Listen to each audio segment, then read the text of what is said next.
And I appreciate him once again coming on our panel. Introduce yourself to the people, please. All right, my name is Amin Walker, and I'm in Baton Rouge, Louisiana, owner of several companies. First and foremost, First Financial Tax and Accounting, which is a business consulting and accounting firm, right, as well as others. And if people want to catch up on the last interview and all of what you do in regards to your professionalism, then they can go back to that interview on e2wbank.com. But this one here is a little different. It's a little fun because I've had the opportunity to really do some research on you, and I want to go back to the beginning. I want to go back to the roots and origins of Amin Walker. Okay. You're starting with your childhood, man. All right. So I grew up in a small town outside of Philadelphia suburbs called Ardmore, Pennsylvania, and it was a kind of dichotomous community because the main line is very, very wealthy. Haverford, Bryn Mawr, parts of Ardmore. I grew up on a very small street that was, probably about a 3-block radius of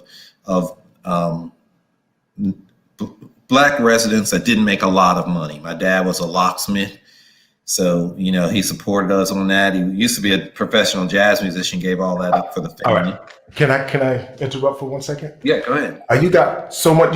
You slid a lot in there real quick. Your father was a master locksmith, if I'm correct, right? That's right. Okay, the first black master locksmith in Ardon, Pennsylvania? In Ardmore, actually in Pennsylvania. He was the first licensed master locksmith. In Pennsylvania State. Yes, he played jazz professionally. He played with the Oscar Peterson Trio, so he played some very famous jazz. And then when he met my mom, he decided to settle down and he taught himself to be a locksmith. He had a 4th grade education. He left school in the 4th grade. The teacher had given them an assignment to draw a plan of what they wanted their house to look like. And my dad was very technical, and he drew this plan. And the teacher told him, and this was of course in 1936 or 37, told him that there was no way a nigger could have drawn something like that. And he dropped out of school, and he never went back. And so he taught himself jazz, and he taught himself to be a musician, and then he taught himself to be a locksmith. He was actually the first black master locksmith licensed in Pennsylvania. Salute to your father. Yeah, and so he raised us. Now my dad was black, my mom was white, so that was always an interesting dynamic. I mean, growing up in the early '60s, as an interracial couple and an interracial family, kind of got it from both sides. Got it from the white side, for being too black. Got it from the black side for being too white. Yeah. And, I remember it was 1968. I was on the school bus for the first time. And, all the black kids were in the back, all the white kids were in the front. And it was kind of a moment for me because I stood there at the front and I looked and I said, man, this is kind of cool. I'm half black, I'm half white. I can sit wherever I want, And I made a determination that, 1, I live in a black community. 2, no matter what I knew I was always going to be viewed as being black. Right. And so, I chose to sit in the back with the black kids because those were where my friends were that I was going to grow up with. And, I think that decision that I made shaped a lot of what I do because, even though I have some very big, very famous clients and that sort of thing, a lot of times I am first and foremost viewed as a black man first and a business person second. And so, when I was 4 years old making that decision on a bus, I'm glad I made that decision. I think I made the right one. And so it was interesting growing up because, my dad didn't make a lot of money. There were 6 kids. My mom didn't work because, she couldn't work. Otherwise, the kids had to be paid for babysitters. That wasn't going to work. And so, I started by helping him when I was 4. I started sweeping up on the jobs and bringing him tools and stuff like that. And then by the time I was 7, he always taught me one thing that has never changed. And I try to tell people this now is he told me, when you get your money, I made 10 cents an hour, just so you know how much I made. Mm-hmm. And he said, and what year was this? 1969, 68, okay. 69. I forgot you're a little older than me.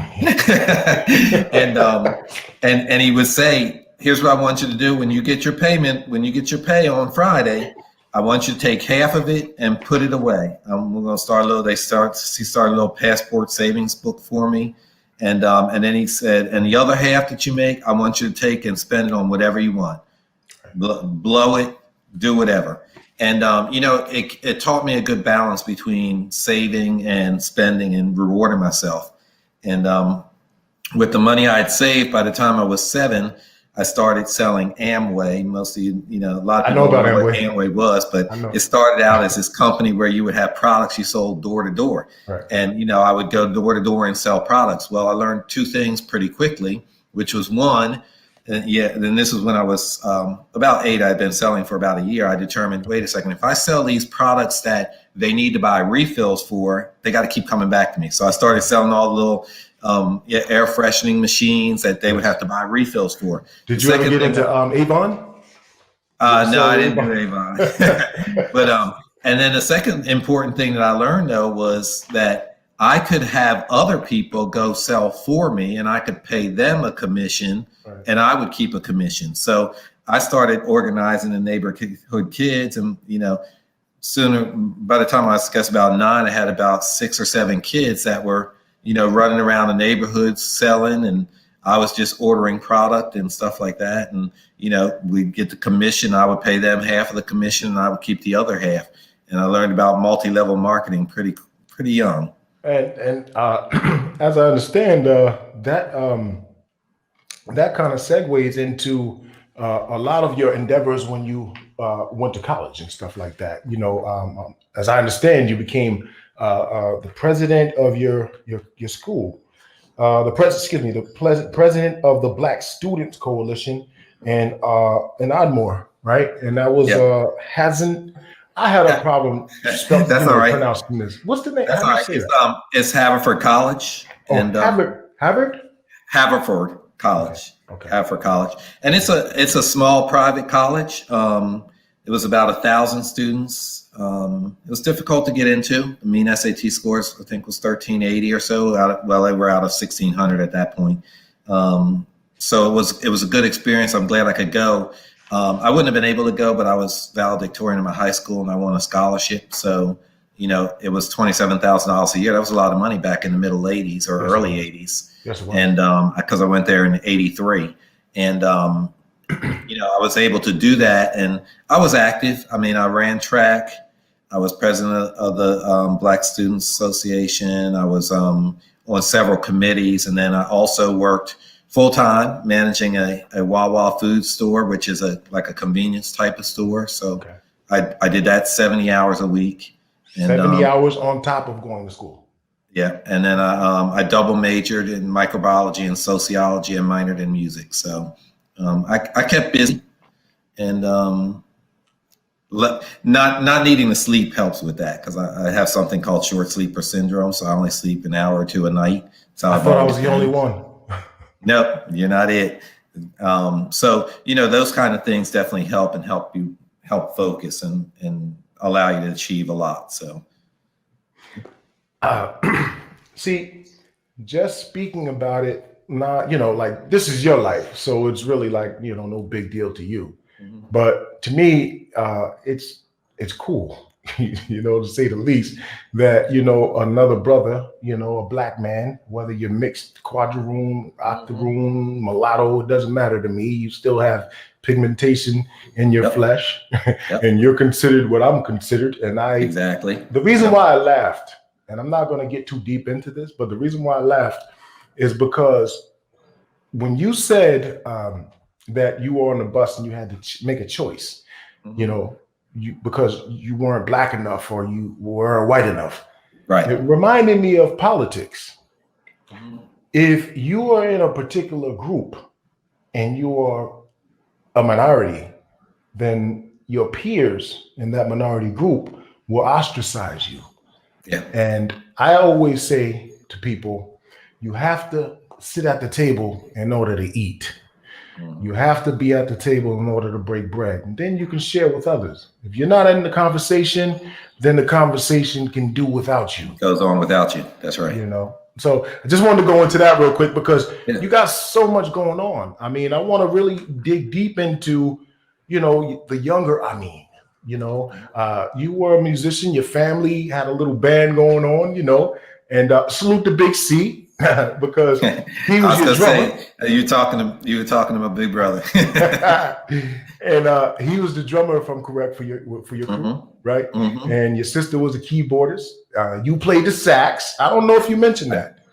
I didn't mention that. I do. Yeah. Right. You played the sax. So let me ask you a question. Okay. Does Dizzy Gillespie play the sax? Dizzy Gillespie plays that horn, plays that trumpet. Yeah. But yeah, we man, it was really great growing up. You know, as I said, my dad played jazz professionally, and you know, so we had people in our lives like Lester Young and Ella Fitzgerald and Pearl Bailey and Odessa Griffin and, you know, all these other great singers and people. And, you know, they would all come over for holidays, you know, Thanksgiving and, you know, and Christmas were the big days for us. And, you know, they would come over and play. And, you know, we didn't have a band. We didn't go play somewhere. We just played on the holidays. I played in school. I mean, I started it when I was in the 4th grade. And so I did band and jazz band. And then when I got to college, Haverford didn't have a jazz band. So I actually started a jazz band in Haverford, which I understand is still going on. I wonder how the parties went, you know, back then. Well, you know, the parties were, you know, parties were great. Epic. They were epic. I bet they were, you know, because when I was in school, man, just, you know, as a young black guy back then in the 80s for me, because I went to college too, I used to love to go school hopping, go to other campuses, you know, chase the girls, you know what I mean? Especially black colleges. Right. But, you know, like I said, we had 1,000 students, but there were actually only 8 black students at Haverford. Oh, wow. And so we were a very small group, a very small community. There were about the same number of Latina students. You know, now the difference was it was interesting because, I mean, Haverford, like I said, was a small, private, kind of granola type college. We had an honor code whereby it was an academic and a social honor code.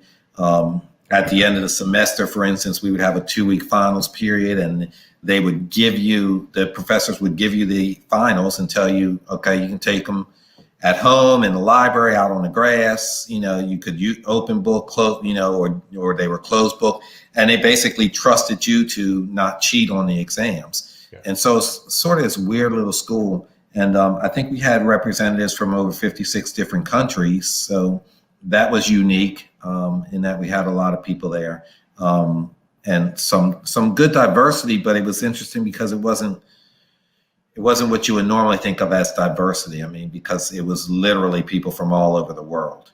And I think by the time I was a senior there, we probably had 12 or 13 black students there. We had about the same number of Latino students, some Asian students, and you know, kind of a mix and blend. And so it was an interesting school. I was the head of the entertainment committee in my junior year. Which makes it even more explosive. Makes your life even more exciting. But before you get into that right there, please, I want to know what was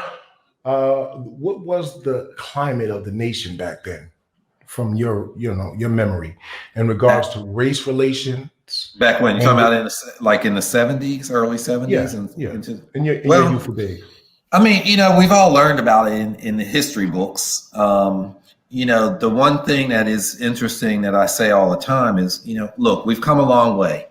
I wouldn't be living in the house I'm living in and have the things that I have and, you know, that sort of thing if things hadn't changed. So I'm not saying things haven't changed. Don't get me wrong there. But, you know, we still have and had and still have a long way to go. You know, the same types of things we are seeing today in terms of police brutality, in terms of, you know, the country looking down upon people of color. I mean, that's the same thing that's been going on since the early 70s. You know, one of my favorite comedians, he was kind of raunchy and all that stuff, but he was very political and understood things, was Richard Pryor. You know, and he has that skit talking about, you know, the guy that goes to work all week, makes $112, brings home 80 if he's lucky. And, you know, he gets all dressed up to go and take his woman out on a date from Friday, you know, and he gets pulled over by the police and they say, get out of the car. Black man look just like you. put your hands up, spread your pants down, and I mean that kind of stuff that he was talking about in 72 and 73 is the same type of things we're talking about, going on now.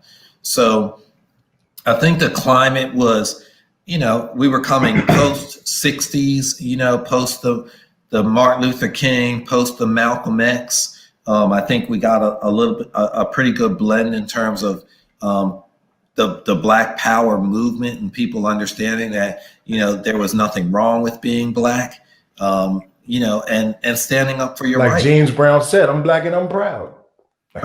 Yeah. And, I hear it now, the difference, I still hear people, because being in Louisiana, look, there's plenty of racism. The good thing is here, at least who doesn't like you. So you don't have to deal with them and put up with them, which is a good thing. But, someone at one point asked me and said, well, why is it okay to say Black Power, but it's not okay to say white power? And this has been something we've been struggling with for 50 years, but the answer is pretty simple. Black Power is something that's telling us to have pride in who we are and what we do and what we've done and what we've accomplished. It comes from a point of lifting us up. And white power, on the other hand, is exactly the opposite.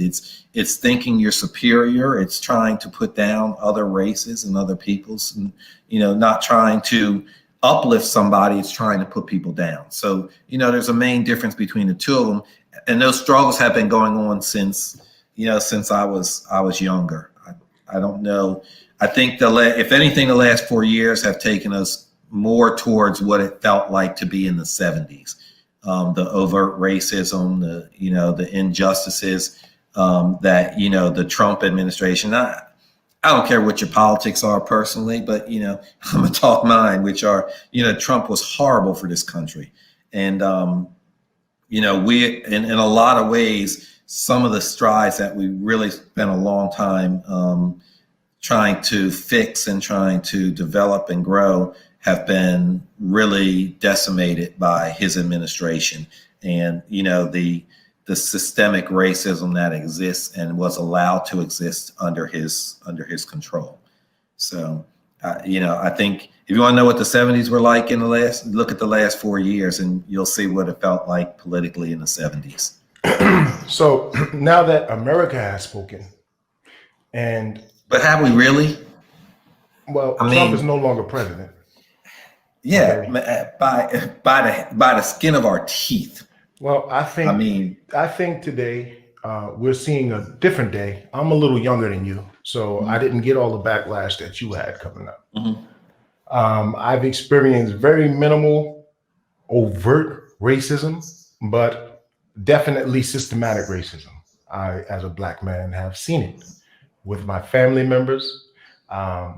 Injustices in our communities, I have experienced it. But one question I have for you is, can a Black person be a racist? Oh, absolutely. I listen to people say that they can't be, but you just have to listen to our conversations when nobody else is around.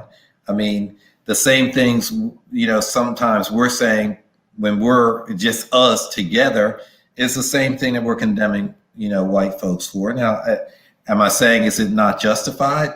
No, I'm not saying that. And it's a very complicated issue. But, I think if you want to ask that question, you can ask yourself a simple question. If you're walking down the street and you see two people laying in the street, both hurt equally, only one's going to survive, but one is Black and one is white, which one are you going to? I mean, the honest truth. I mean, you can justify it however you want. You can say, oh, I'm going to help the Black man because, he hasn't been helped enough in the past or whatever. But, it's a form of racism. But you know what? Racism is going to exist regardless. The only thing I'm disappointed about is, how rampant it actually is. You said you haven't experienced that overt racism. If you've never been called nigger in your life, then that's great. But, I have plenty of times. And so, it's there, it exists, and Black people can turn it around and be racist as well. So moving forward as a nation, living in the United States, how do you think we can begin to work as a nation to see a brighter future? That's a good question. I guess you asked me these questions because I told you one of my majors was sociology. No, I'm just, that's a good question. I don't know how we can heal. There are people that are never going to change. The unrealistic way is to kill everybody over the age of 4.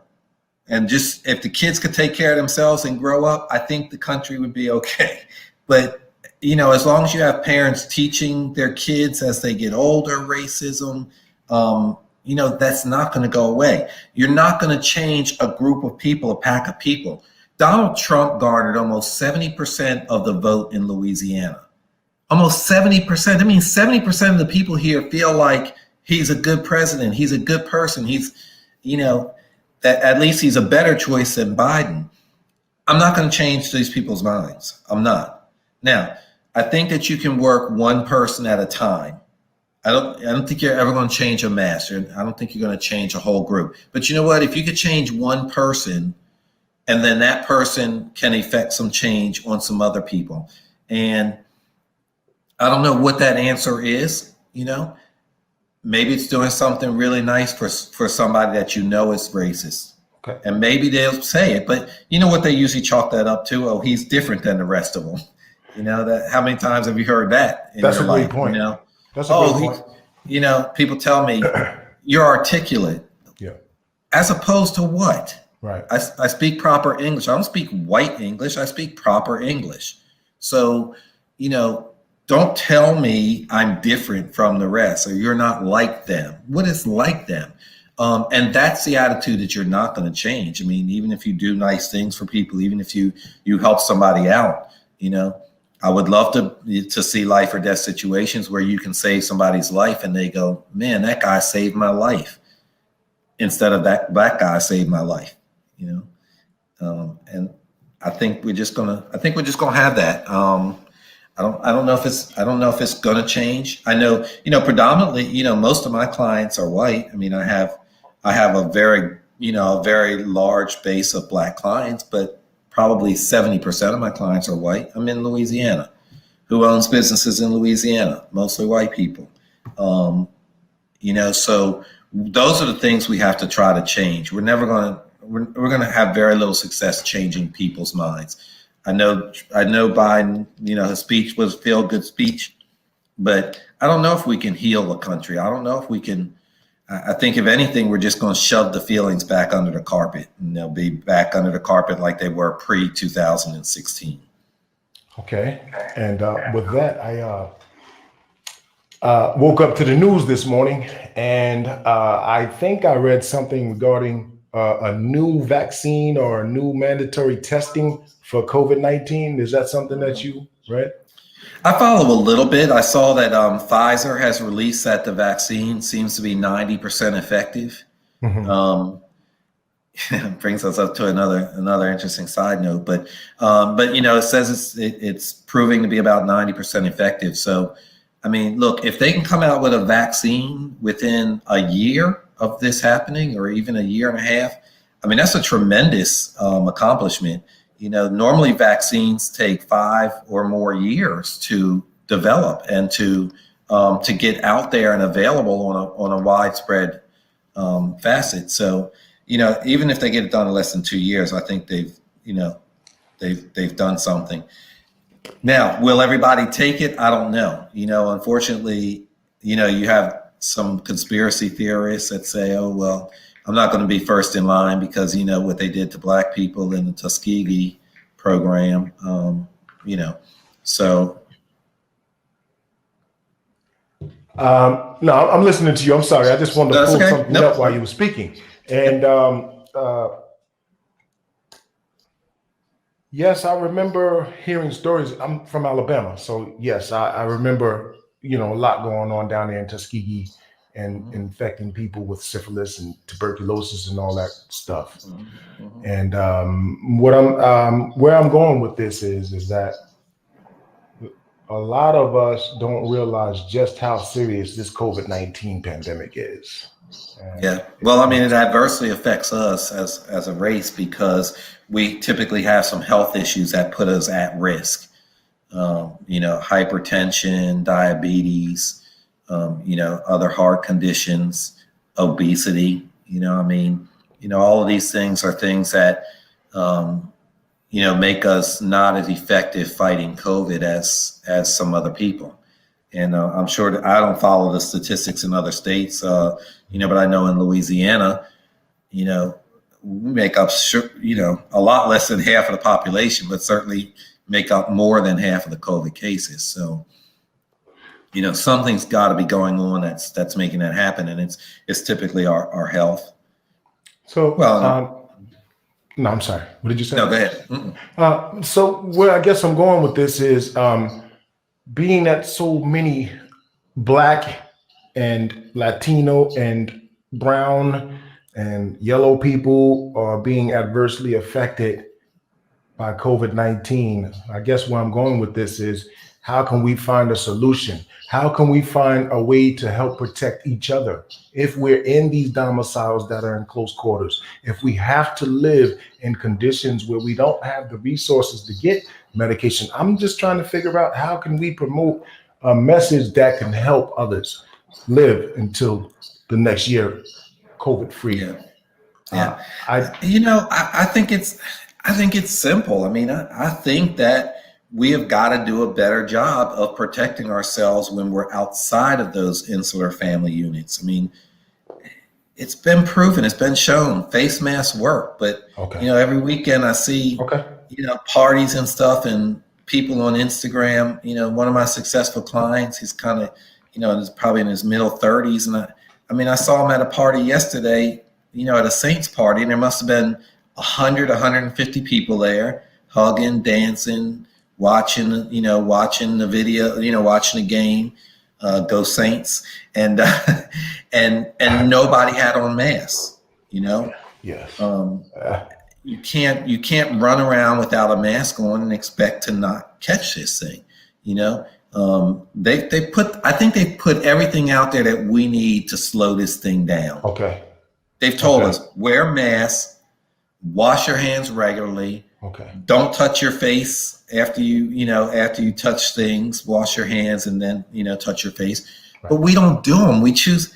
Man, I'm on my daughter who's going to be 30 all the time. I watch her. I see her on social media and stuff in these groups of people, and I'm like, look, you've got a daughter to worry about. So both my daughter and my son-in-law both had COVID. And, we had our granddaughter for about a month while they were recovering. And, now the attitude is, I already had it. Well, first of all, you can get it again. Yes. That's been shown. Second of all, even if you don't have it, you can still be a carrier for it. Right. And so, you're going and your daughter hasn't, our granddaughter who just turned 6 didn't have it. We don't want her to get it. So stop being around all these people and bringing it in. Right. It reminds us of those old days when they would tell you about sexually transmitted diseases, and they'd say you're not just sleeping with the person you're sleeping with everybody they slept with. Right. This is worse because you're not only talking with this person, you're talking with everybody that they talk to for the last 2 weeks. And so, we have got to do a better job at that. We got to do a better job in general at health. I've got a local chiropractor that's a client here, and he asked me if I could help him form a nonprofit where he could, try to promote wellness in our community, exercise, eating better, and that sort of thing. And of course, I'm all for that because we have to do that better. But sometimes we tend to, just want the gratification really quickly of what we shouldn't be doing because it tastes good. Or people don't understand, losing weight is not often as much about what you're eating as much as how much you're eating. My wife is a nurse and she constantly is saying, push away from the table. I mean, Right. just at some point, just stop eating and push away. You don't have to take that extra couple of bites or, whatever. And I think those things would help, but we just got to be more aware of it, and we need to be willing to do whatever it takes to do those things. I love candy, but at my age and I'm not overweight, 5'10", 190 pounds, but I was always 175 pounds. So guess what? Now I got to start, watching what I eat some and give up some of that good candy I want. Or if I do get some candy, don't eat the whole candy bar. Eat a little piece of it for the taste and move on, So our health isn't going to change, and the pandemic isn't going to change until we make changes to our behaviors. Which goes right into where I want to go now and kind of wrap it up, because I know you got a few minutes left. Change is inevitable, something that a lot of us are not ready to do or commit to. And I just want to know from you, right? Because believe me, I have a lot more. But for the sake of time, it sounds like we're going to be doing a third session. Yes, of course we are. But in the meantime, I would like for you to end it off with a change, something about change. What do you see going into the future for our nation in regards to change? Because now Trump is no longer in office. Mm-hmm. Now we have Biden in office. And Harris, we have to give acknowledgement to the first African-American / Chinese, Indian, whatever she considered herself before she got elected. We still understand that she is melanated. Indian, female. She broke a lot of barriers. And I didn't think that in my lifetime, to be honest with you, that I would see a black president, let alone a black president that ran for 2 consecutive terms, right? Successfully in my lifetime. Change. I've seen the first black woman become vice president. Change. So to me, change will happen with or without us. So if we want to contribute to the world in which we live in, we have to get with the change. We have to get with the program and make some things happen, man. Yeah. Well, it's interesting because the one thing that I always say is that change is the only constant thing that we can look forward to. Yes. If we don't change what we're doing, we get stuck in a rut. And, I think the only way this nation's going to continue to change is if we individually change and it moves out from there. As I said, it's very hard to change other people's opinions. Right. One of the differences between politics now versus politics, say, when I was in college, or at least where I was when I was in college, was that we could discuss things. We could discuss the differences that we had. We don't discuss them anymore. I mean, people don't want to hear anything about the other side, and that goes on both sides, or both ways. Now, change, though, has to happen fundamentally with you as an individual. And I'm going to tell you this, if the black community does not change its attitude, we're never going to see any real change. And I say that in this way. As a group, we're too proud of things that we shouldn't be proud of. Okay. We look down upon the things that we should be looking up on. I mean, we tease people because they go to school or they work hard in school or they get good grades, but yet we vilify them when they are out on the street, and everybody fears them. We have to, as individuals, get past our egos, get past our misguidances about what's important in life. Let me tell you this. The most successful drug people in this country are nothing compared to the Cokes and the Waltons and the Gates of the country. There are the people that are truly wealthy and truly make change in this country We're nowhere on the same level as them. I'm successful. I am. And I'm thankful that I'm successful. But I'm small fries when it compares to other people. Look at how many people are on the black billionaires list, or on a billionaires list at all, that are black. A few, right? Why is that the case? If anything, we're 12% of the population of the United States. We should be 12% of the wealth. You look at particular industries. Some of the wealthiest people in every community are the car dealers, new car dealers. Okay. And I was in the car business for a lot of years, but are the new car dealers. You know how many black new car dealers there are in Louisiana? Zero new car black dealers in Louisiana. If we make up 12% of the population, we need to be striving to be 12% of the owners, right? We can't, but again, we keep letting these stupid things blind us. We keep letting our pride get in the way. You know, if somebody calls me a name, well, it kind of depends. It depends on my mood of the day. Right. But, you know, typically for me, that's my motivation.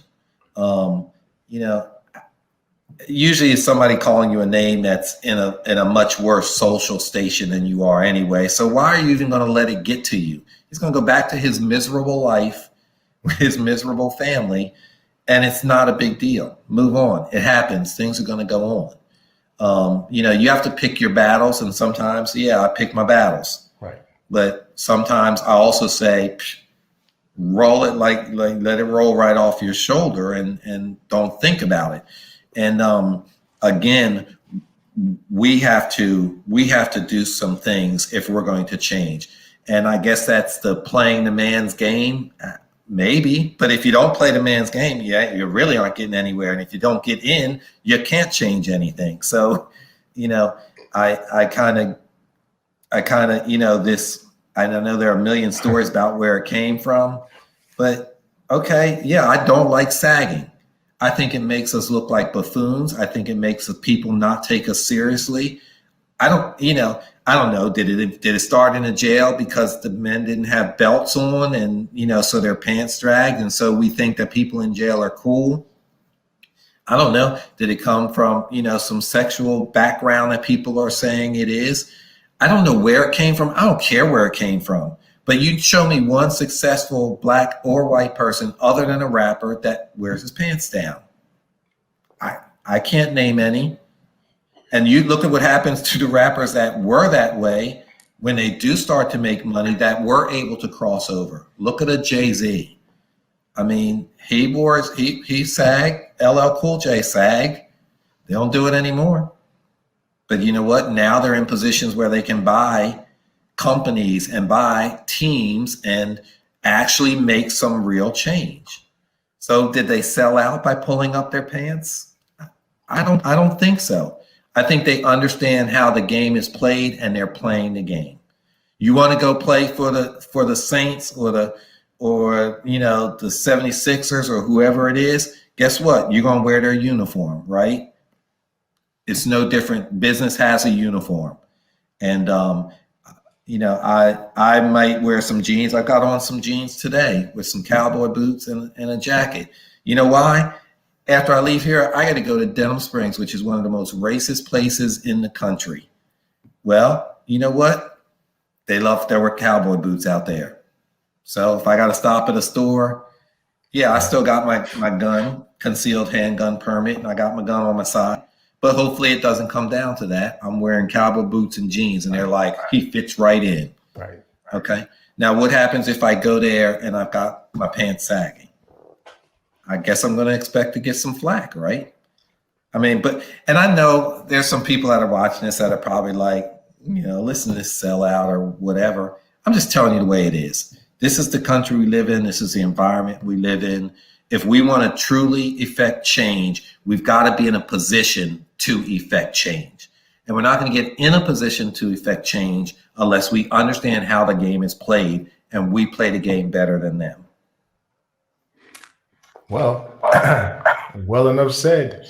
It's at that 40-minute mark coming up real soon. And I want to thank you so much for blessing me with this conversation.